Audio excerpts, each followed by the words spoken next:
club, especially the one in DC. That was like basically I think that was a cover up for prostitution, because it was just like all the girls in there selling ass, and every time I would try to give a dance, it's just like, you want to go in the VIP? And like, no, I don't want to go in the VIP. But Welcome here, Lacy. It's nice to have you. This is the Untold project. Can you introduce yourself? Age, name? My name's Lay, and I'm 22 years old. Okay. You're based out of? North Carolina. Okay. Okay. All right. Can you talk a little bit about your childhood, family upbringing, siblings? Well, on my mother's side, I have an older sister and a younger brother, and we're all 2 years apart. And on my father's side, I have 2 younger sisters. Okay. Is there any moments in your early years that you feel shaped you today? Growing up, yeah, like not having my real father, because I had a dad who raised me, but couldn't really raise me how he wanted to, because I'm not really his. But I don't know. I guess that would be and also being a middle child. Okay. Having a younger brother, he's the mama's boy. Having an older sister, she did everything right. So being a middle child kind of sucked, because my mom was on me the hardest with everything. Okay. Would you say your upbringing was positive or negative overall?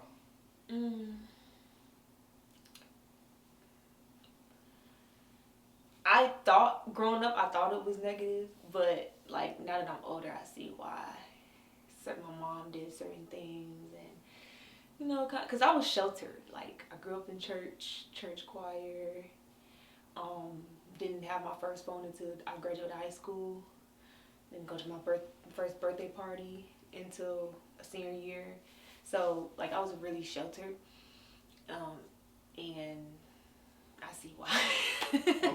I see why my mom, Okay. So when you was younger, you probably didn't appreciate it as much as you do when you became an adult. Yeah, definitely. I felt like my mom kind of like was like picky with me, because she would say certain things like she didn't like me because I look like my dad and I talk like him and stuff like that. But she really, I feel like, one, she wasn't really raised like, she was raised differently. Like, my grandmother was a minister, so like, she didn't let them wear skirts and stuff like that. I mean, pants and stuff like that. I feel like she just took on some of my grandmother's ways, and as we go through generations and more time passes by, things change. So it was kind of like half old school, half new school. Like, as I got like older, probably towards like junior year, she got a little bit more loose, basically. Like, like, she loosened up on me a little bit, but it was still like, she was still firm. But I feel like that caused me to kind of act out a little bit more, being sheltered and not being able to do the things that I wanted to do. So, yeah. Okay.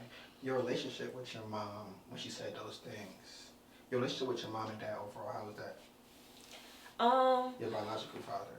Oh, my biological father. Well, throughout like my childhood, I talked to him on the phone. Like, he would call. I kind of think it's because my mom kind of scolded him to call, but like, he would call and then would say he would call me back and don't call me back for years, and then call again and say he'll call me back, don't call me back for years.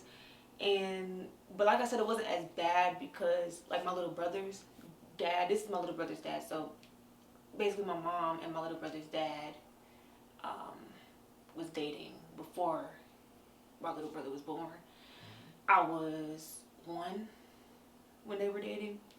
I had just got out of high school, so he took the role of being my father, and then my brother was born. But so it wasn't like completely bad, but like I said, he's not my biological father, so he couldn't really, like, if my mom was mad at him, he couldn't see me, you know, or like he couldn't like fight for custody or anything because I wasn't his. My biological father, I actually met him when I was 20. I flew to Cleveland. They live in Ohio, but like Proctorville, so it was like right there on the line of West Virginia and Ohio. But my grandmother, like, basically everybody on that side but him and my little sisters live in Cleveland. And I went up there for my grandmother's birthday, and that was me meeting them since I was, I think, 8 months. I think so. It was emotional, but even to this day, like, as an adult, I gave him a choice. Like, look, as long as we're still alive, it could be a relationship. He gave me his story of why he, you know, why he didn't want me to see him, because he was in the Marines. So then we got out, he got on drugs and stuff like that. So he said he didn't want to see me in that state, but I kind of looked at it as bullshit because he had 2 more girls after me, and he let them see him in that state. But I see why it was probably best for him not to be in my life, because my little sisters are, I'm not really going to tell their business, but it's not good. But he gave me the little story like, oh, no, I didn't want you to see me in that state. And he also said he was going to communicate with me more, and he still does not communicate with me till this day. So I still have my dad. I'm calling him up right now. Hey, Daddy. Like, that's my dad. That's my father. And it's kind of weird because he has like my name tattooed on him, my biological father, but he doesn't talk to me, so it's just like, why? Do you have any resentment towards your biological father for what he did?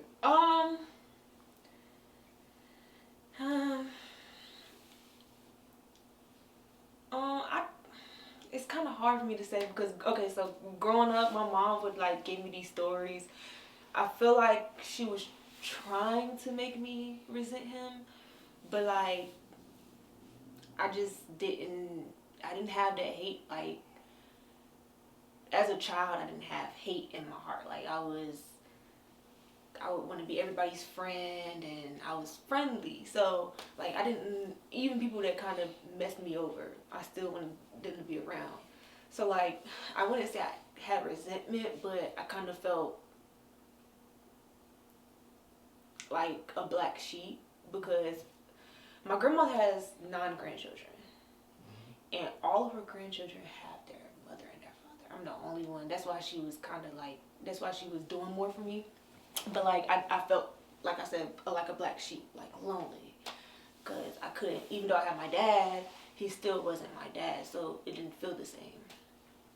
But growing up, I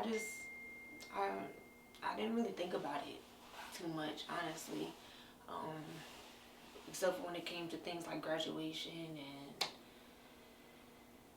stuff like birthday parties and stuff. But again, I had my dad, so. Okay. And by dad, you mean your step-pops, your stepdad? Basically, yeah. Basically, him and my mom never got married, but basically, yeah. Okay. But the resentment wasn't there, and still to this day, it's not there. Like, once I met him in person, that hole kind of filled up. Like, okay, like, I know this is my father. At least I've met him. At least I've, seen what he's about. Okay. And at least he has knowledge of me and knows I'm here. And the offer still stands, we're still alive, so. Okay. Yeah. Well, thank you for that. Can you explain your early adulthood after high school? Early adulthood after high school. Okay, so, it was rough. That's tying into the abusive relationship I got in. So basically, when I was 16, 17, got a job at Taco Bell. And I'm from a small town, by the way. So, like, 1,000 people or less. Small town. Like, everybody know everybody. You couldn't date nobody or do anything with nobody without your grandmother finding out. So, And then even the city that I was born in, because it was the closest hospital, it's still small. So I got a job at Taco Bell. Started working there. I was still in my mom's house. When I turned 18, so I graduated high school early. I graduated high school at 17. Turned 18 in August, that a couple months later, and I felt like I was grown. I'm not even gonna lie to you. Felt like I was grown, felt like I could do, whatever. But of course, still in my mom's house, and every black parent has the same line. You living under my roof, you got going by my rules. And my mom, like I said, she was a little bit more lenient when I got older. I could stay out, go out to the club, whatever. But I still had a curfew, like 1 o'clock in the morning. And I did not abide. I'm not gonna lie to you. Didn't abide by the curfew. I was getting drunk and stuff, and I would stay out with my boyfriend at the time, and stayed out a little too late. Mom was like, "Get the fuck out." Wait, can I pass over? No, you can, that's fine. Mom was like, "Get the fuck out." She it wasn't a like, get the fuck out, like just pack your shit and go. It was like, I'm throwing you out physically, like packing, like call that nigga to come get you, and that's exactly what I did. And at the time, my boyfriend, he had just moved into his house, so it was kind of convenient, but it turned like real quick. I was working at Taco Bell. I was working my 2 jobs, Bojangles and Taco Bell. He was working at Bojangles, and I don't know where he was. I forgot. It was a long time ago, but he didn't have no furniture in the house. Nothing. I got a lot of furniture, paid all the bills, and at first it was cool. First it was okay, the first year, and then got pregnant, and he just completely flipped. Like, well, it was, okay, so I got pregnant, but he didn't flip because I got pregnant. He flipped because I found out he was cheating. So, a little sub-story time. That's fine. So he was drunk one night. We had the same exact phone. He got on my phone thinking I didn't have a password on my phone. And he got onto my phone thinking it was his phone. And he logged into his Instagram because he thought it logged him out, but it really was my phone. And I didn't notice until a couple days later. He went to work, and I was asleep. My phone was thinking like, what's going off? And I saw it was messages of him and a girl planning to meet up after work. He told her that he was going to tell me that he was going to wash his clothes at his grandmother's house, and he really was going to meet up with her. And I confronted him about it, and it just, like I said, it just flipped. Like, his whole demeanor, his attitude towards me, the way he treated me, just completely, like, did a whole not 360, 180, because 360 mean yeah. So, the abuse, it was, at first, it started like really small, like the pushing against the wall, the pushing on the bed, and I didn't tell him I was pregnant until 3 months after I found out. Didn't tell him, because I'm small. I didn't really show or anything, but I didn't want to tell him because he got 2 other kids that he don't take care of. So it was like, should I tell him? Is he gonna leave me if I tell him? Like, and then the abuse started getting worse to the point where my mom would see like cuts on my lip, and I would lie to her like, no, I was trying to open a bag of chips, and just cut. Like, I would just tell stupid lies, but she knew I was lying. She just didn't really like say anything about it. And then it got to the point where he was like dragging me down the steps, 5-6 months pregnant and everything, and it was getting bad. Like, it was bad. It was really bad. Um, and then, you know, eventually the cops was called by the neighbors. How the abuse story really kind of goes. I got out. And now he's back in jail for pistol whipping a female. So, that's really. And then I moved here, Richmond, Virginia. Oh, figured I could make more money here, you know. Okay. Besides being in North Carolina country, couldn't make no money there. But that's how. I'm still young, but that's my earlier days, my 19, 20 years. Okay. Okay. During the period when you was in an abusive relationship, did you ever report him to a family member or police or anybody? And if you did, why? Or if not, why not? No, I didn't. Okay. Family members, definitely not, because my dad would have killed him.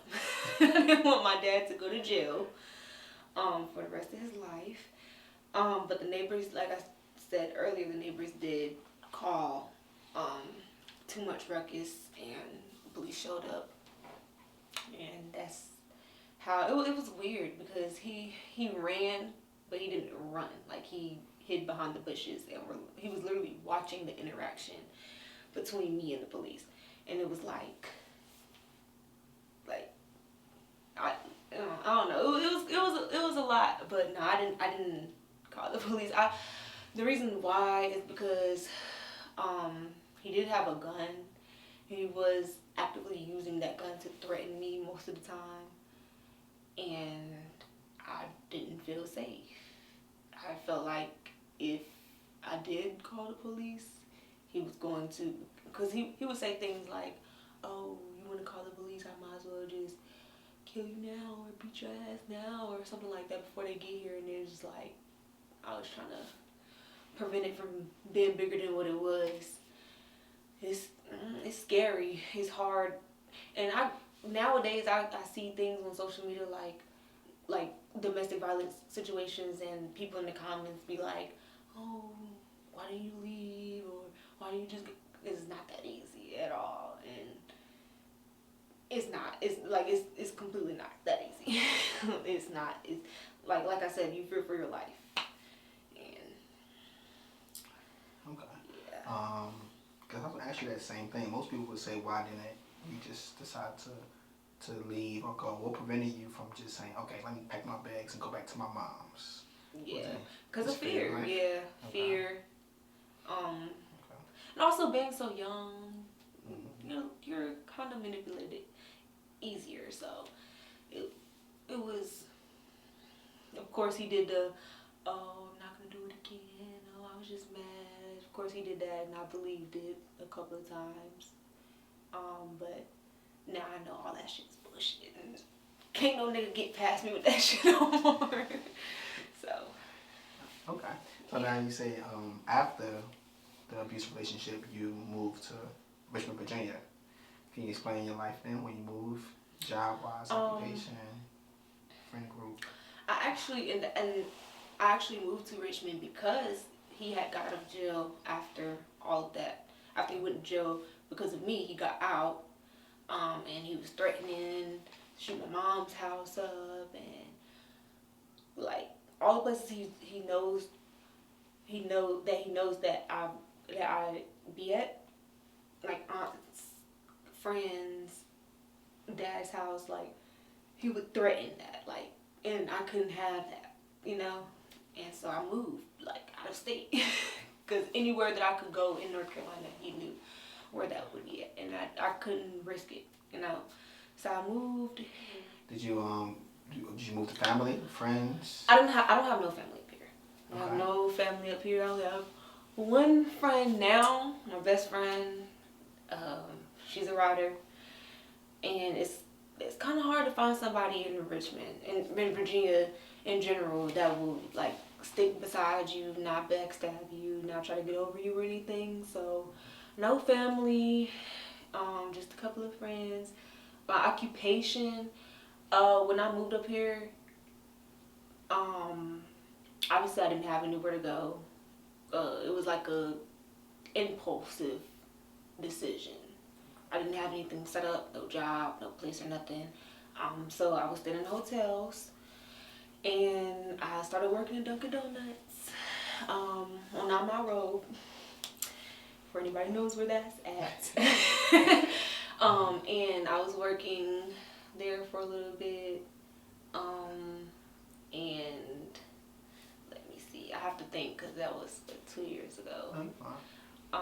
Dunkin' Donuts, and then I started getting into stripping. Okay.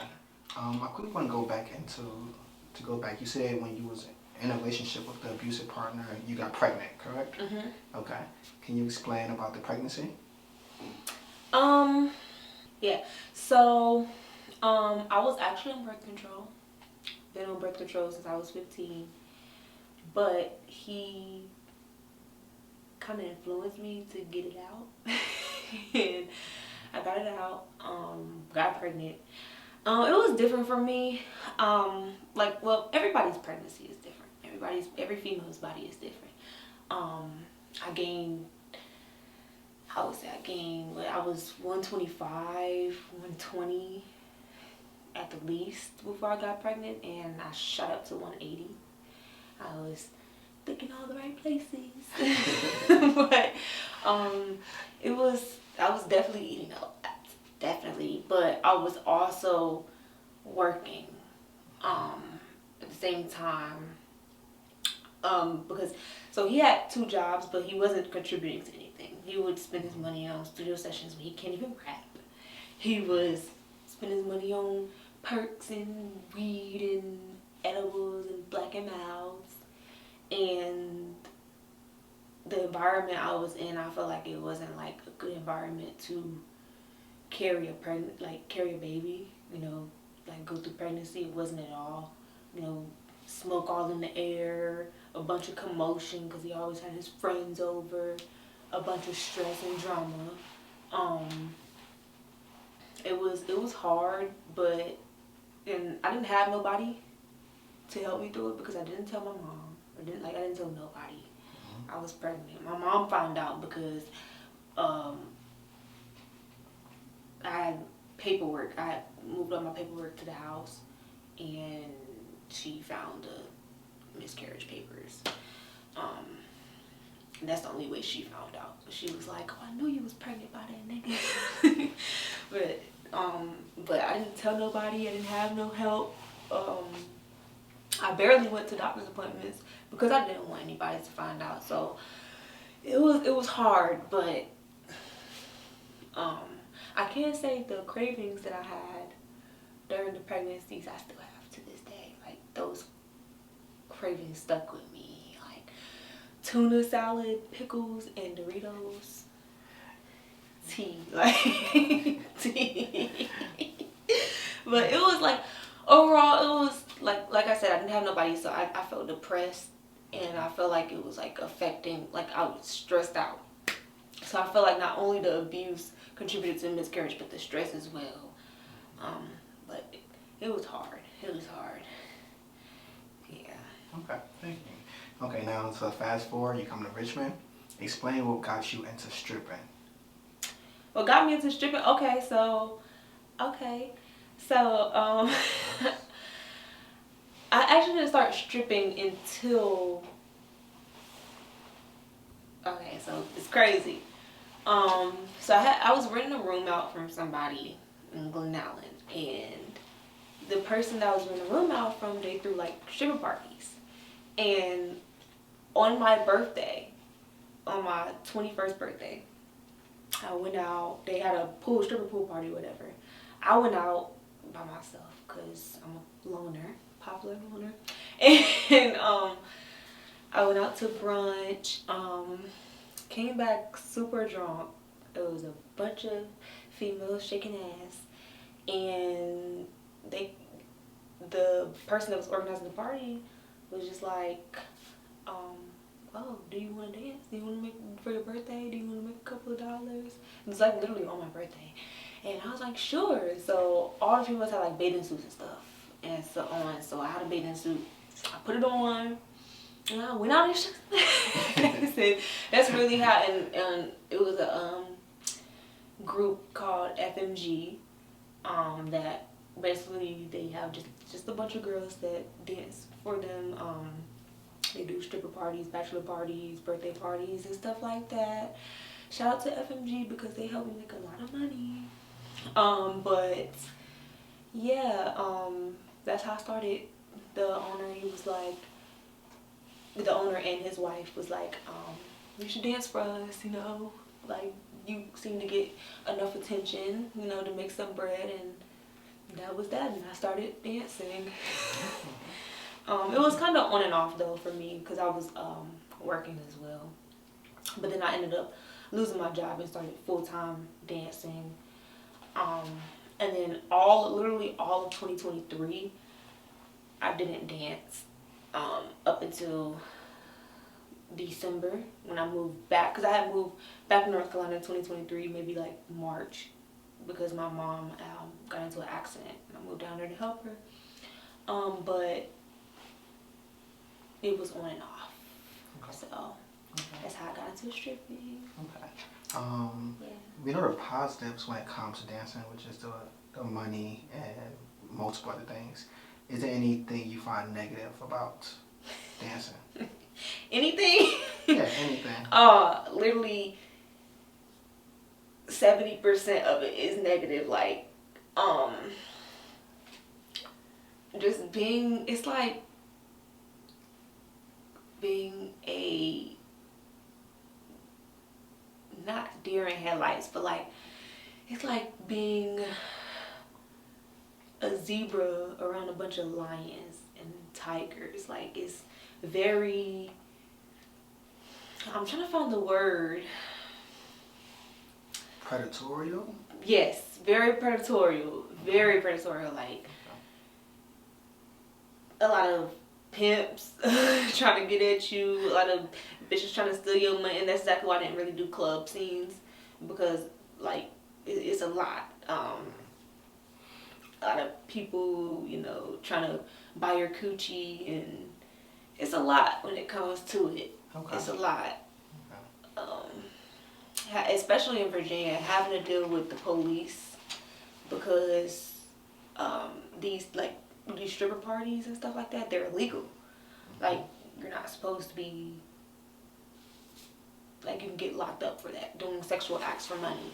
Even though you're not having intercourse or anything, like, the legal way, you have to be in a club. And so it was, you know, it was difficult, but that's really like that's really the negative. Like, it's very predatorial. Okay. A lot of guys, and also it's really hard to date when you're a stripper. Like, it's really hard. Like, guys, it's like men like strippers, but they wouldn't date one. It's which is understandable, but it's just like, we all gotta get our money somehow. You know. But yeah, that's the negatives of stripping. Okay. What's something people get wrong about women in this profession? So is there any stigmas? Of course, that were hoes. Okay. That were hoes. That were easy. That will just a person just throw us $100 and we'll open our legs, or you know, like, yeah. That's the number one misconception of a stripper, that we're selling coochie, or like it's ridiculous. Like, you wouldn't sit here and call, like, you know, those, I call them silk dancers, but they're like, they hang from the silk and wrap their bodies around, or they're on like the, like, you wouldn't call it the like, and then like also cabaret. Like, if you know what a cabaret is when females are, you know, sexually dancing, and not even just sexually dancing, it's for entertainment in general, but they don't show their bodies as much. You don't go call them hoes. Like, you know, I feel like, you know, that's what everybody thinks. Okay. So you feel like when women dance like sensual ways, they don't consider them as hoes, or strictly, it's not a negative connotation for women who dance similar to strippers, but a lot less provocative, I would say. They don't get the negative stigma. Yeah, like that if you're strippers dancing get. like more sensual, like putting some choreography in it, it's not really considered as that. But if you shaking some ass and you busting it open, it's just considered a hoe. It's just like. Okay. Now, 2 questions. Can you explain what was the best thing that ever happened to you during you stripping, and the worst thing that ever happened? Are you able to? The best thing that happened.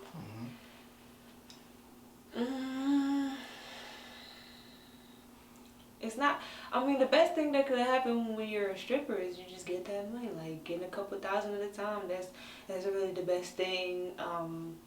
Connections, like meeting new people. Okay. I was asked to be in a couple music videos and stuff like that. So, the worst thing, I would say,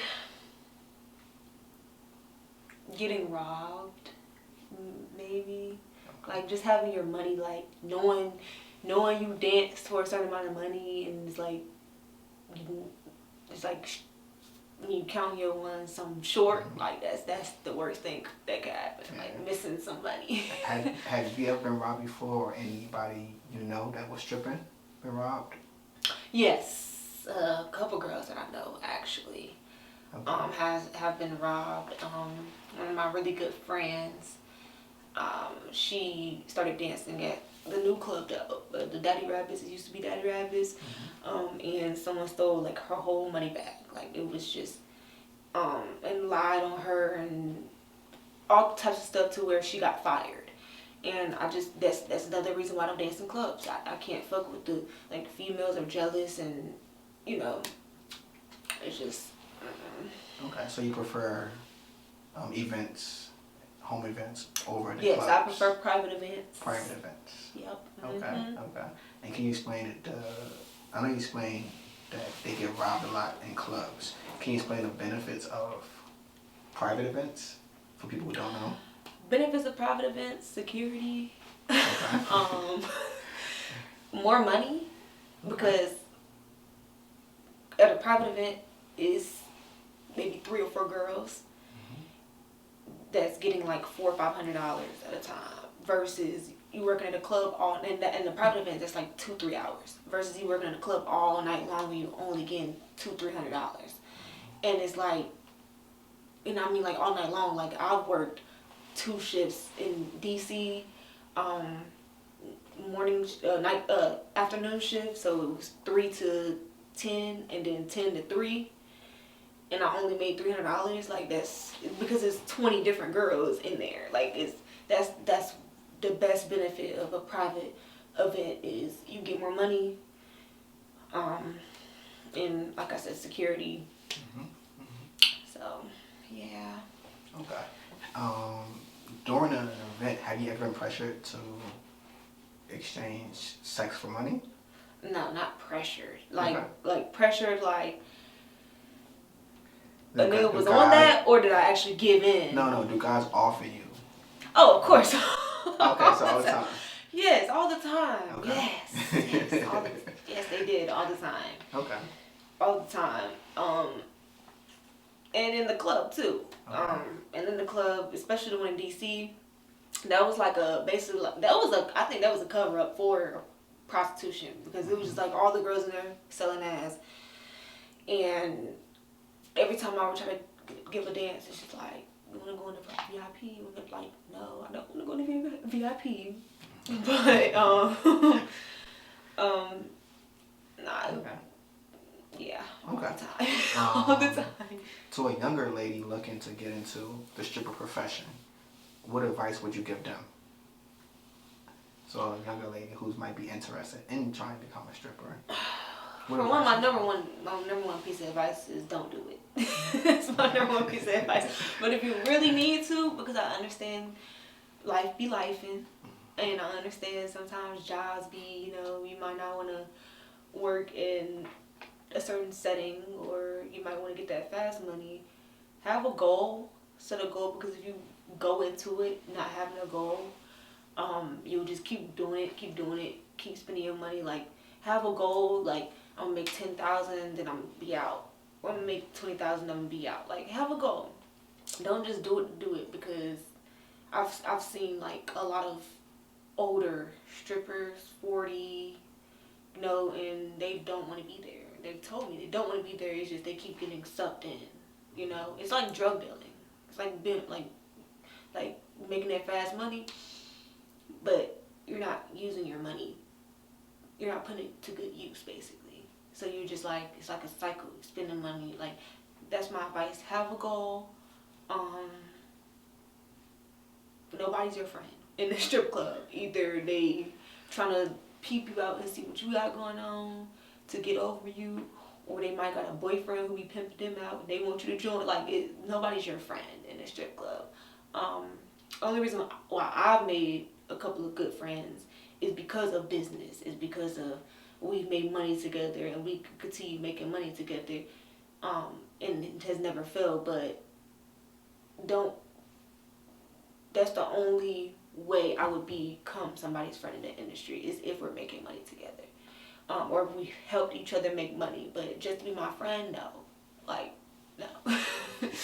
And don't let those club owners try to get over you either. Don't, because it's been a couple of club owners that tried to get me to do some things with them, and they claim they'll, like, oh, you don't have to pay tip in, or like, no. Like, I'd rather pay the $6 and make, like, don't let people get over you. And also, don't give clients your real phone number. I would say don't meet them outside the club anyways, but if you do your thing on the side, whatever you be doing, don't give me your real phone number. Because it's really like real stalkers out here. They'll stalk you. Okay. Yeah. Amazing advice. And then the last and final question, can you explain one life lesson you learned so far in your life journey? It could be anything. One life lesson. That's hard because I've gotten a lot of life lessons. I've gotten a lot of good advice from business women and businessmen. But from experience. From experience. Okay, so from experience. Just one. Whew. I'm gonna have to think on this. Hold on, give me a second. Yeah, take your time.